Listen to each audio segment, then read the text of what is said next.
Apabila sudah diberikan 2 gunung emas kepada seseorang, maka dia akan minta gunung emas yang ketiga.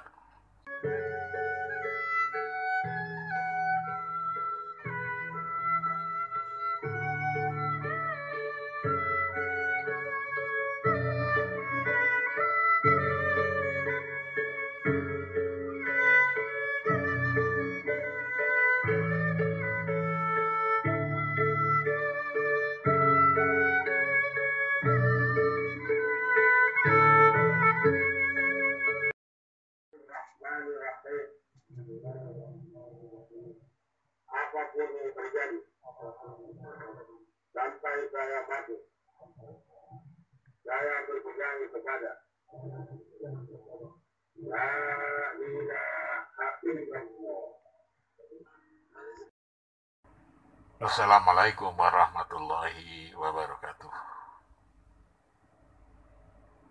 Selamat berjumpa kembali. Dan dalam kesempatan yang berbahagia ini, kita masih akan membicarakan masalah prana sakti.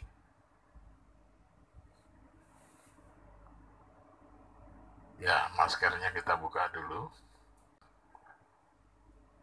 Dalam kesempatan yang berbahagia ini, izinkanlah saya untuk mengangkat sebuah cerita, sebuah kenang-kenangan. Sayang kalau kenang-kenangan ini tidak diabadikan, jadi akan saya abadikan di dalam bentuk cerita kecil, tetapi akan saya rekam di dalam YouTube terkait dengan guru besar prana sakti dalam kesempatan kunjungannya ke Lampung.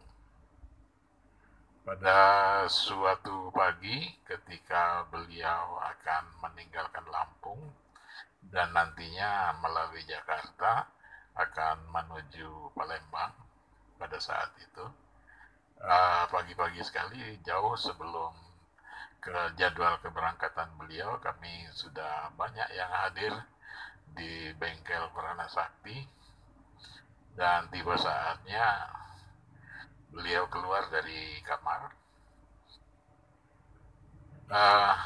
menengok, menyapu siapa-siapa yang hadir, dan dilihat, dan mata diarahkan kepada satu sasaran, dan itu terdapat beberapa orang, dan saya berdiri salah satu di situ.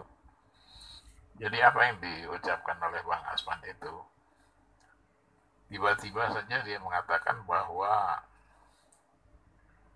alam ini sudah diciptakan oleh Allah bukan hanya ratusan atau ribuan tahun, bahkan menurut dugaan sudah miliar tahun, baru membuat bumi sebagai tempat dari manusia ini. Kita semua tinggal di planet bumi. Jadi anak keturunan Adam semuanya ada di sini. Yang menjadi persoalan, kami baru ingat bahwa malamnya Bang Asman sempat cerita-cerita bahwa alam bumi sudah diciptakan miliaran tahun sebelumnya. Di antara sekian banyak anak keturunan Adam ini, ada di antara mereka yang memiliki kekayaan yang banyak sekali, dan memiliki ilmu yang luas sekali, dan memiliki fisik yang gagah sekali, dan hebat sekali, kuat sekali.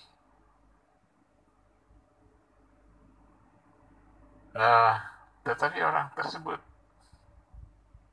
merasa dirinya sebagai Tuhan, mungkin karena dia kaya, mungkin karena banyak uang, mungkin karena dia pintar, dan mungkin karena dia mempunyai tubuh yang prima dan mampu mengalahkan siapapun.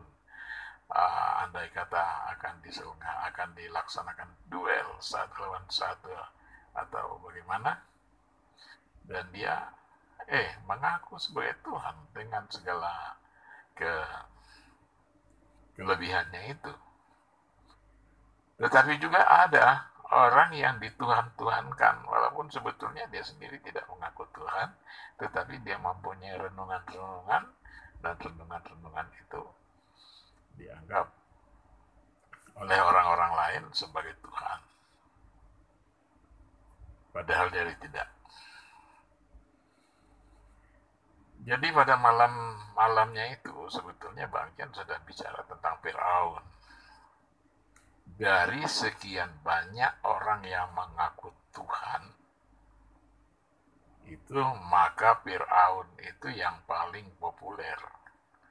Bisa jadi di antara yang ngaku Tuhan itu yang paling kaya itu Firaun, yang paling tinggi ilmunya juga Firaun, jangan-jangan, dan paling gagah, berani, perkasa, dan lain sebagainya fisiknya itu adalah Firaun. Itulah sebabnya maka Firaun lebih dikenal. Orang lebih mengenal Firaun ketimbang orang-orang yang dianggap Tuhan atau mengaku dirinya sebagai Tuhan atau dituhan-tuhankan. Maka yang paling populer adalah Firaun dibanding mereka-mereka yang dipertuhankan itu. Itu hebatnya Firaun. Tapi itulah kata Bang Aswan, kalau seseorang mendapatkan kesuksesan, Bang Aswan senang sekali mengutip kalimat yang satu ini. Apabila sudah diberikan 2 gunung emas kepada seseorang, maka dia akan minta gunung emas yang ketiga, yang keempat, sebelum disumpel mulutnya dengan segenggam tanah kuburan yang diambil dari kuburan. Jadi ditutup mulutnya dengan segumpal tanah yang digenggam terlebih dahulu biar menjadi keras, sumpalkan ke mulutnya, baru dia berhenti untuk meminta gunung emas yang kesekian. Apabila dia sudah mendapatkan 2 gunung emas, maka dia minta ketiga, minta keempat, dan seterusnya dan seterusnya dan seterusnya dan seterusnya. Itulah manusia. Itu ceramah Bang Aswan tadi malam, dan pagi ketika akan pulang itu diteruskan lagi. Banyak katanya orang yang mengaku sebagai Tuhan, dan banyak juga orang yang dipertuhan-tuhankan, padahal sebetulnya dia bukan Tuhan. Itu ceramah Bang Aswan, dan kita hanya satu. Karena Sakti mengatakan bahwa tiada Tuhan selain Allah. La ilaha illallah. Apapun yang terjadi, sampai saya mati, saya tetap berpegang kepada la ilaha illallah. Itu yang diajarkan oleh Bang Aswan selaku guru besar Prana Sakti. Ada tambahan cerita lagi.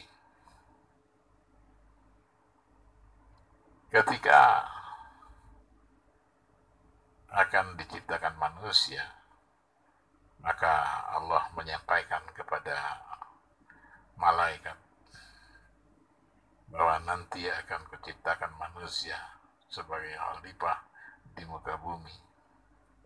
Tiba-tiba malaikat menyampaikan sinyaleman. Ada dugaan-dugaan. Ya Allah, apakah mereka nanti tidak justru melakukan pertumpahan darah Ya, yang mengherankan justru bahwa sesungguhnya malaikat itu tidak mempunyai kepentingan apa-apa, tidak punya kepentingan, karena dia tidak memiliki nafsu. Tiba-tiba ketika dia kok bisa-bisa mengeluarkan sinyaleman seperti itu. Tapi memang sinyaleman itu dijawab Allah bahwa saya mengetahui apa yang kamu tidak ketahui. Itu kata Allah, maka malaikat pun terdiam karena malaikat itu tidak punya kepentingan dan tidak punya hawa nafsu. Berbeda halnya dengan manusia. Manusia baru tahu sedikit saja sudah ngaku Tuhan, kaya sedikit sudah ngaku Tuhan, gagah sedikit sudah ngaku Tuhan, dan lain sebagainya, dan lain sebagainya. Itu ada dalam sejarah. Dan hebat dikit, membantu sedikit kepada orang sudah dipertuhan-tuhankan juga. Itu di dalam sejarah ada. Dan Bang Aswan kebetulan memang ada menceritakan, mengatakan tentang itu. Sampai pada suatu hari terkait dengan apakah kalau seandainya manusia itu dijadikan sebagai khalifah, apakah tidak melakukan kerusakan-kerusakan di bumi, bahkan pertempuran dan pertumpahan darah.